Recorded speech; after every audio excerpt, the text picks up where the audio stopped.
공구영신이라는 건 사실은 신학적인 차원에서 보면 큰 의미는 없는 날입니다. 그럼 왜 우리가 동구영신 예배를 드릴까? 이렇게 우리가 2012년이 가고 2013년이 오고 하는 건 카이로스의 개념이 아니라 크로노스의 개념이고 하나님의 때를 말하는 개념이 아닌데, 그리고 이미 교회력적으로 우리는 12월 첫 주부터 대림절 첫째 주일을 시작으로 새해가 시작되었는데 왜 우리는 이 밤중에 졸린 눈을 비벼가면서 이 지상의 시간을 축하해야 되는가? 저는 이런 생각을 해봤습니다. 바로 우리가 약하기 때문에, 우리가 이 땅에 발붙여 사는 약하고 나약한 존재이기 때문에 우리는 이 지상의 시간 속에서 우리에게 할 일이 있다는 것을 알기 때문에 이것을 함께 기념하고 축하하고 회개할 것이 있으면 회개하고 용서받을 것이 있으면 용서받아야 되는 그 예배의 시간으로 여러분이 생각하고 그렇게 또 이해했으면 좋겠습니다. 말씀드렸듯이 이것은 어찌 보면 세속의 시간에 대해서 우리가 너무 민감하게 반응하는 것이 아니냐라고 할지 모르겠지만, 바로 우리가 아직 여전히 세속에 발을 붙여 살고 있는 약한 존재이기 때문에, 부족한 존재이기 때문에 이 시간을 완전히 초월해서 살 수 있는 그런 믿음의 내공이 아직 우리에게 없기 때문에 당연히 우리는 이 시간을 통하여 회개하고 소망을 갖고 기도해야 된다. 이렇게 여러분들이 송구영신 예배의 의미를 받아들이면 좋겠습니다. 혹시라도 여러분들이 2013년을 사시면서 나는 세상의 모든 시간을 초월해서 하나님의 때를 탁 내 때, 하나님이 뭐 나에게 어려움을 줄 때는 어려움을 줄 때라고 알고 받아들이고 축복을 줄 때는 축복을 줄 때라고 알고 받아들이고, 그리고 나의 모든 이 라이프 사이클은 교회력에 따라서 부활절 그리고 성령강림절 뭐 이렇게 대림절 이렇게 해서 지상의 시간과 나는 초월해서 살고 있는 사람이다 라고 자신 있는 분이라면, 그런 믿음의 내공이 올해 한 해 쌓였다면 내년도에 이 자리에 안 오셔도 됩니다. 그런데 뭐 1년 동안 우리가 그렇게 믿음의 내공이 쌓이겠습니까? 그렇게 쌓이지 않기 때문에 또한 우리는 이 자리에 와서 회개하고 반성하고 새해를 다짐하고 소망을 가져야 되는 겁니다. 오늘 신명기 말씀은 우리가 잘 아는 모세가 40년 동안 광야에서 많은 고생을 하면서 이스라엘 백성들을 이집트에서 탈출시키고 또 이제 가나안 땅으로 인도해 가지 않습니까? 처음에는 뭐 거리상으로 먼 거리가 아니니까 금방 가게 될 줄 알았죠. 홍해도 갈라지는 기적도 받고 이러니까 우리는 뭐 승승장구하고 우리 앞에는 탄탄대로만 있다, 이렇게 생각을 했는데 그게 무려 40년이 흐른 거예요. 광야에서 고생을 하면서. 그리고 또 모세에게는 청천벽력과 같은 하나님의 심판의 말씀이 있었죠. 너는 저 땅에 못 들어간다. 너는 새로운 약속의 땅에 못 들어간다. 너의 젊은 세대들은 들어갈 수 있지만 너는 못 들어간다. 그러니까 참 모세로서는 고생은 고생대로 하고 자기가 열매는 거두지 못하는 그러한 비극적인 순간입니다. 그러나 모세는 역시 훌륭한 신앙의 선배인 것이죠. 그는 오늘 이 신명기 말씀에서 그 당시 있던 사람들에게 말하자면 고별 설교를 하는 겁니다. 이제 우리가 가나안 땅에 들어갈 날이 정말 이제 며칠 남지 않았다. 들어가는데 나는 너희들과 함께 못 간다. 그래서 내가 너에게 마지막 설교를 한다. 모세가 고별 설교를 한 게 오늘 본문의 내용이에요. 오늘 본문 보면요, 참 비의 종류가 나옵니다. 여기서는 오늘 말씀 보면 뭐 가랑비도 있고 또 뭐 이슬도 있고 또 소나기도 있고 이렇게 비의 종류가 여러 가지가 나옵니다. 모세가 고별 설교를 통해서 우리가 지난 광야 40년 동안 얼마나 많은 비를 맞았느냐, 이걸 얘기하고 있는 거예요. 그죠? 어떨 땐 소나기가 오고 어떨 때는 찬 이슬이 내려가지고 농사 지었던 것이 다 망했을 때도 있을 것이고, 어떨 때는 너무 비가 안 와서 가물 때도 있었을 것이고, 어떨 때는 좀 비가 와줬으면 하는데 겨우 그야말로 가랑비가 와가지고 시원함을 달래주기는커녕 괜히 날씨만 꿉꿉하고 축축해서 더 불쾌지수가 높아졌을 때도 있을 것이고, 많은 비의 경험을 하지 않았느냐라고 이렇게 말씀을 합니다. 그러면서 그 비의 경험이 결국은 뭐냐면 나의 교훈, 즉 하나님의 말씀을 나를 통해 전해진 그 하나님의 말씀이 이렇게 전해진 것이 아니냐, 여러 가지 비의 형태, 다양한 비의 형태로 전해지지 않았느냐, 이렇게 이스라엘 백성들을 가르치고 있습니다. 그러면서 모세가 하는 말은 뭐냐면요, 그때마다 너희가 고백해야 됐던 것은 뭐냐면 하나님은 위대하시다, 하나님의 하는 일은 항상 옳다, 이것만을 고백했었어야 된다고 하는 것이죠. 그러나 이스라엘 백성들이 그걸 잘 고백하지 못했다. 그 이유는 너희들이 하나님을 자꾸 거스르려고 하였다, 이렇게 말하면서 왜 거스르려고 하였느냐, 지난 40년 동안 이 척박한 땅 광야에서 하나님께서 잘 보살펴 주셨는데 뭐가 부족해서 그렇게 거스렀느냐 하면서 안타까운 마음으로 고별 설교를 하고 있는 것이 오늘 본문의 내용입니다. 오늘 본문은 우리들에게 어떤 메시지를 하나님께 전해주고 계시냐면요, 우리는 이 비가 주는 그 이미지를 잘 알아야 될 것 같아요. 비는 우리에게 아주 다양하게 다가옵니다. 말씀드렸듯이 여러 가지 종류의 비가 있습니다. 우리 이만섭 전도사님께서 우리 컴퓨터, 우리 교회 인터넷에 는개라는 아이디를 쓰시는데요.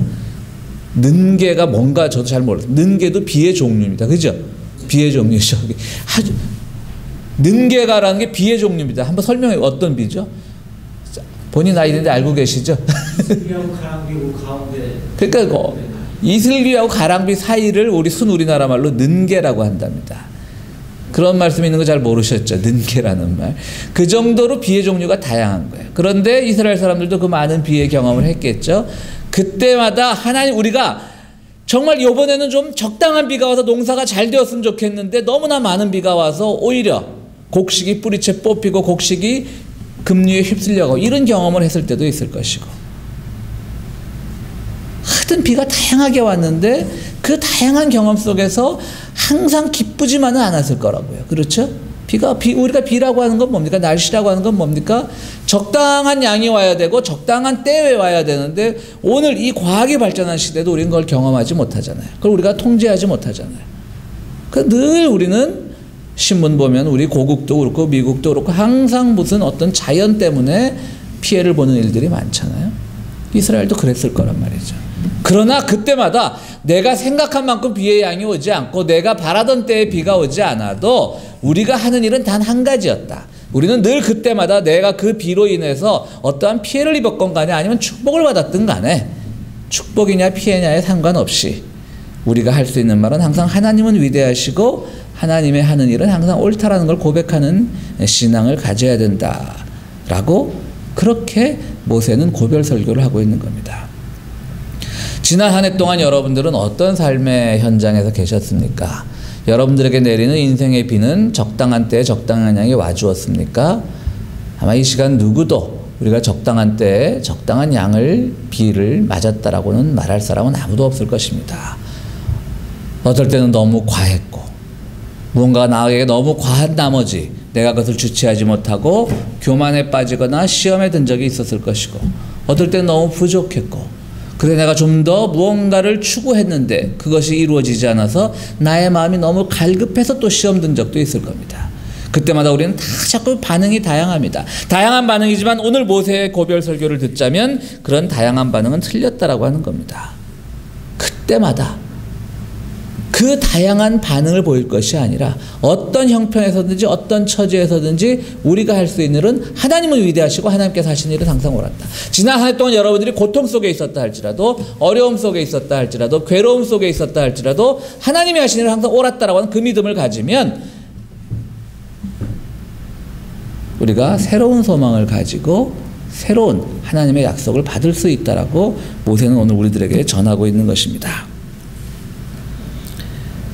이사야 벌린이라고 하는 그 유명한 분이 있는데요. 이분이 그 고슴도치와 여우라고 하는 책을 썼습니다. 이 책 제목은 마치 동화 책 제목 같죠. 여우와 고슴도치입니다.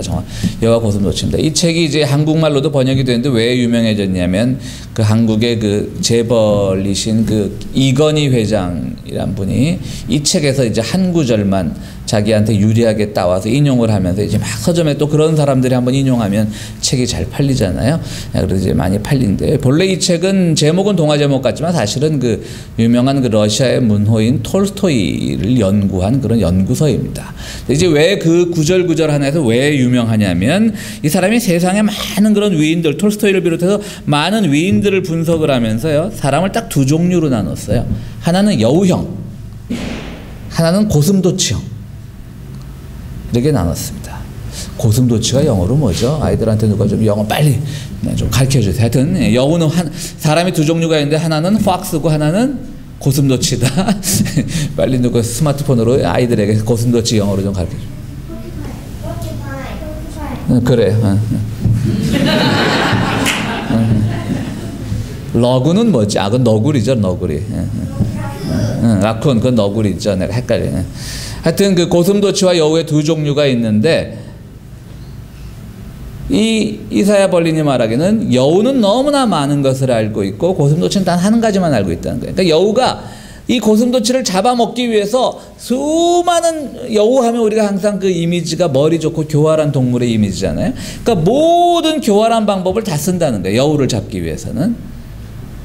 그런데 고슴도치는 늘 한 가지 방법이래요. 여우가 다가오면 그냥 몸을 싹 둥그렇게 말아서 그냥 가시로 만들어 버리는 거예요. 그럼 여우는 또 포기하고 돌아가는 거예요.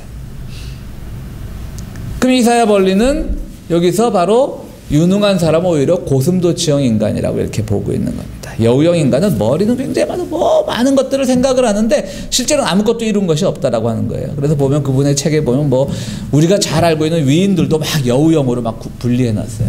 또 어떤 사람들은 고슴도치형도 분리해 놓고. 톨스토이는 여우형으로 출발했다 고슴도치형이 됐다. 나중에 이도저도 안 됐다. 톨스토이를 연구하면서 그렇게 막 폄하하고 그렇게 이제 글을 맺고 있는데요. 저는 이걸 보면 아주 우리가 많은 복잡한 머리를 쓸 필요가 없다. 신앙생활에서는 마찬가지다. 우리는 고슴도치형 신앙인이 되어야 된다. 하나님 왜 나한테 이런 걸 주셨을까? 왜 나한테 이런 시련을 주셨을까? 지금 나에게 이것은 어떤 사인일까? 이것은 나에게 무슨 의미가 있을까? 이런 여러 가지를 생각하기보다는 단 한 가지, 오늘 모세의 고별 설교에 나오는 것처럼 고슴도치형처럼 어떤 일이 나에게 닥쳐와도 하나님께서 나에게 하신 일은 항상 옳다라고 하는 것. 하나님은 위대하시다라고 하는 것. 그분의 결과는 항상 나에게 궁극적으로는 선하게 나타난다라고 하는 것. 이 한 가지 정답만 가지고 있으면 우리의 인생은 참 평안하고 축복받은 인생이 될 줄로 압니다. 우리가 작년에 그렇게 살지 못했다면 올 한 해 2013년은 여우처럼 많은 거 생각하지 말고 단 하나, 그래서 주님을 믿고 주님 앞에 겸손하고 주님께서 우리에게 허락하신 이 몸된 교회를 섬기고 봉사하고 충성하면 그 하나로 다 됐다는 것.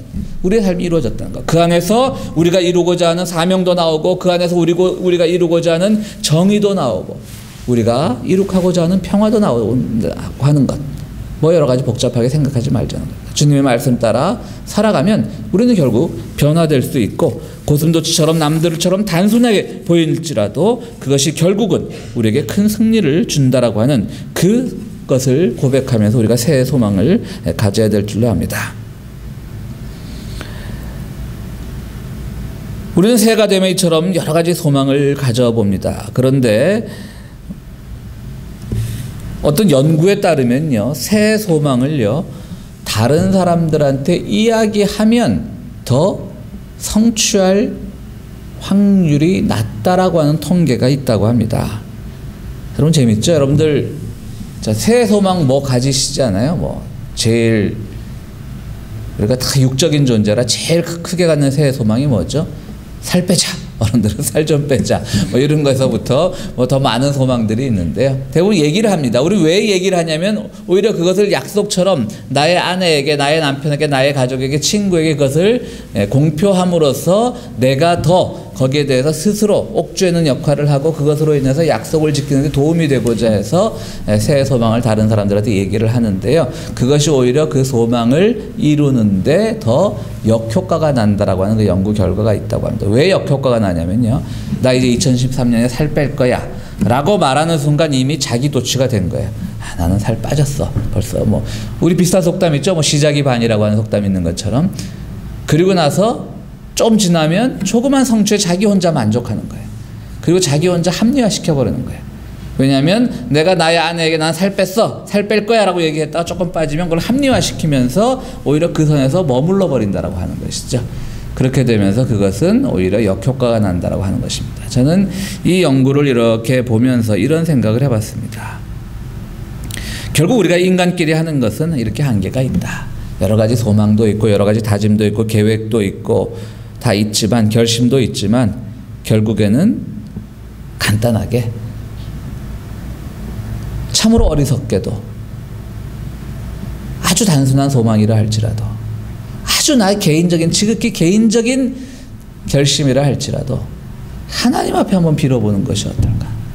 당연히 신앙인이길 당연히 필요한 거거든요. 근데 우리는 너무 신앙이라는 것을 이성적으로만 자꾸 생각하려고 하고 너무 우리의 신앙을 막 이렇게 세련된 모습으로만 가꾸려고 하다가 결국은 우리가 정말 기도해야 될 것을 기도하지 못하고 정말 바라야 될 것을 바라지 못하는 그러한 삶을 살지 않았는지. 오히려 인간 앞에 우리는 드러내려고 하는 믿음을 가지면 이런 결심이나 이런 것들이 열매를 거두지 못한다는 연구처럼 오히려 이럴 때 이제는 이 세상에서 우리는 더 하나님 앞에 드러낼 수 있는, 그래서 하나님 앞에 얘기하고 하나님 앞에 기도하면서 우리의 작은 다짐이나 결심조차도 그 안에서 정답을 찾을 수 있는 한 해가 되면 어떨까. 우리가 그런 다짐이 있는 이 시간이 되기를 바랍니다. 새해는 여러분들 모두가 기쁜 마음이 되기를 원합니다. 기쁜 한 해가 되기를 원합니다. 새해는 여러분들 모두가 하나님 앞에 작은 것이라도 내어놓고 그것으로 말미암아 그 안에서 정답을 찾는 그런 단순한 신앙을 가지기를 원합니다. 우리의 신앙이 여우형이 되기보다는 고슴도치형이 되기를 원합니다. 나에게 어려운 일이 있으면 이것이 무엇일까 생각하기보다는 그 이전에 마치 고슴도치가 자기의 몸을 웅크리듯이 우리의 몸을 웅크리고 기도하는 것으로 돌아가는 것, 그것이 우리에게 가장 필요한 신앙의 모습이 아닐까 생각을 해봅니다. 사랑하는 성도 여러분, 어찌 보면 주님께서 우리 평화의 교회 너무도 사랑하셔서 이때까지 잘 내년 정말 38년이 되죠. 38년 동안 잘 지켜주셨는데 그 지켜주신 과정에서 우리는 우리의 약점을 돌아보면 너무나 많은 것을 생각하지 않았는가. 너무나 많은 인간들의 그 평가나 이런 것들에 우리가 신경 쓰지 않았는가. 그러지 말고 새해에는 아주 단순하게 고슴도치처럼 하나님 늘 옳고 하나님 앞에 기도하고 정답은 늘 하나님 앞에 무릎 꿇는 단순한 신앙밖에 없다는 것.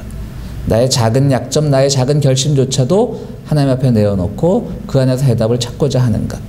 그런 단순한 신앙으로 돌아가면 오히려 우리의 믿음은 더욱 풍성해질 겁니다. 그리고 우리가 크리스찬으로서 하고자 할 수 있는 그런 여러 가지 일들도 더욱더 큰 의미를 발견할 것입니다. 성도 여러분 모두가 새해는 아주 단순한, 정말 주님 안에서 정답을 찾는다는 그 정답이 그 안에 있다라고 하는 단순한 믿음으로 돌아가서 우리 교회를 위해서 더욱더 기도하고 또 여러분들 삶을 위해서, 자녀를 위해서, 가정을 위해서, 일터를 위해서, 또 우리가 살아가고 있는 사회를 위해서, 이 세계의 평화를 위해서, 이웃을 위해서 기도할 때마다 하나님 앞에서, 하나님 안에서 정답을 찾는 그런 놀라운 다짐이 있는 한 해가 되기를 간절히 바랍니다. 우리 함께 기도하는 시간 갖도록 하겠습니다. 거룩하시고 자비로우신 하나님, 주님의 은혜에 감사드립니다. 새해를 맞았습니다. 어찌 보면 우리가 이렇게 한 해를 보내고 새해를 맞는다는 것 자체가 주님 앞에서 참 부질없는 짓이라는 것 알지만, 그러나 바로 우리가 그 부질없는 짓을 알고도 하는 약한 존재이기 때문에, 부족한 존재이기 때문에 이렇게 우리가 한 해를 보내며 새해를 맞는 축하의 예배를 드립니다. 주님, 이 시간 저희들 찾아오셔서 우리의 모든 다짐의 기도를 들으시고 또 우리의 모든 소원을 들으시고 우리의 모든 회개를 들으시고 새해는 우리가 주님 앞에 더욱더 단순해짐으로 말미암아 해답을 찾고 그 해답 속에서 주님께서 이 땅에서 주신 사명을 잘 수행해 나가는 크리스찬이 될 수 있도록 우리를 축복하여 주시옵소서. 예수 그리스도 이름으로 기도하옵나이다. 아멘. 이 시간 우리 함께 새 소망을 위한 기도를 하는 시간 갖도록 할 텐데요. 이제 여러분들 우리